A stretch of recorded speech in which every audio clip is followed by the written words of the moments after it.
الخطاب القصير الذي ألقاه ناصر الزفزافي خلال جنازة والده وتحت حراسة أمنية مشددة أثار نقاشا واسعا بين الرسميين والرأي العام.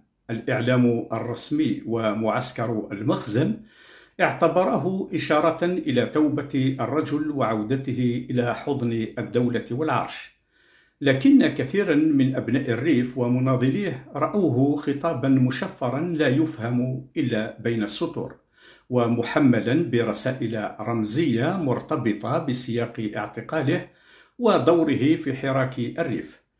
في خطابه ركز الزفزافي على مفاهيم الوطن والتضحية والحرية، وتجاهل عمدا ذكرى الملك. وفي بلد يقوم شعاره على ثلاثية الله الوطن الملك، فإن تغييب أحد الأعمدة ليس صدفة بل موقف.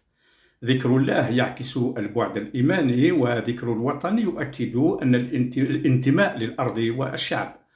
أما تجاهل الملك فيكشف موقفا نقديا من المؤسسة الملكية. عندما وصف والده بأنه أبو أحرار وحرائر الريف، كان الزفزافي يريد أن يقول أن القضية أكبر من شخصه وعائلته. الرسالة هنا واضحة: النضال الريفي لا يتوقف عند الناصر الزفزافي، بل هو مسؤولية جماعية لأبناء الريف جميعا. إنها محاولة لفك الارتباط بين الزعيم الفرد وبين المشروع الجماعي حتى تستمر المسيرة بغض النظر عن مصير الأشخاص. حديثه عن التضحية من أجل الوطن في كل ربوع البلاد دون ذكر الملكية هو دعوة صريحة لكل المغاربة، دعوة للتفكير في الوطن كقضية مشتركة لا كخدمة لمؤسسة ملكية.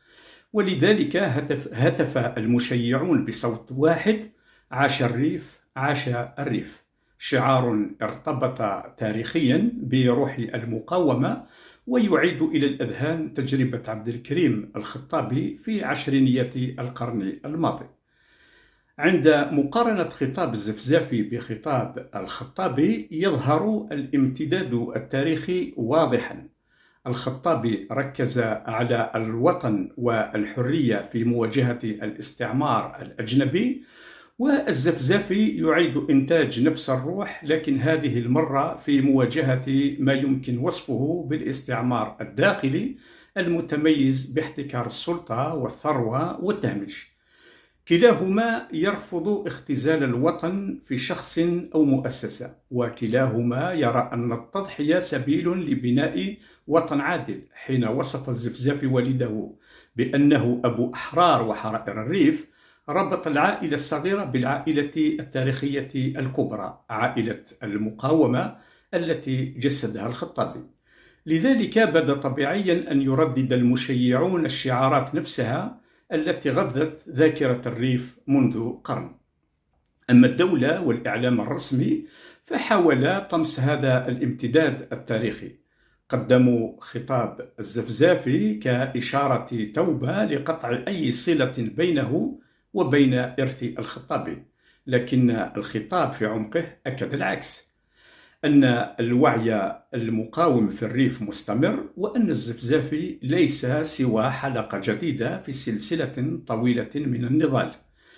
باختصار، خطاب ناصر الزفزافي لم يكن إعلان توبة كما روجت له الدولة، بل كان رسالة مشفرة تؤكد أن النضال مستمر، وأن الوطن أسمى من أي ولاء للملكية. هو امتداد لروح عبد الكريم الخطابي وتجديد للوعي المقاوم في الريف.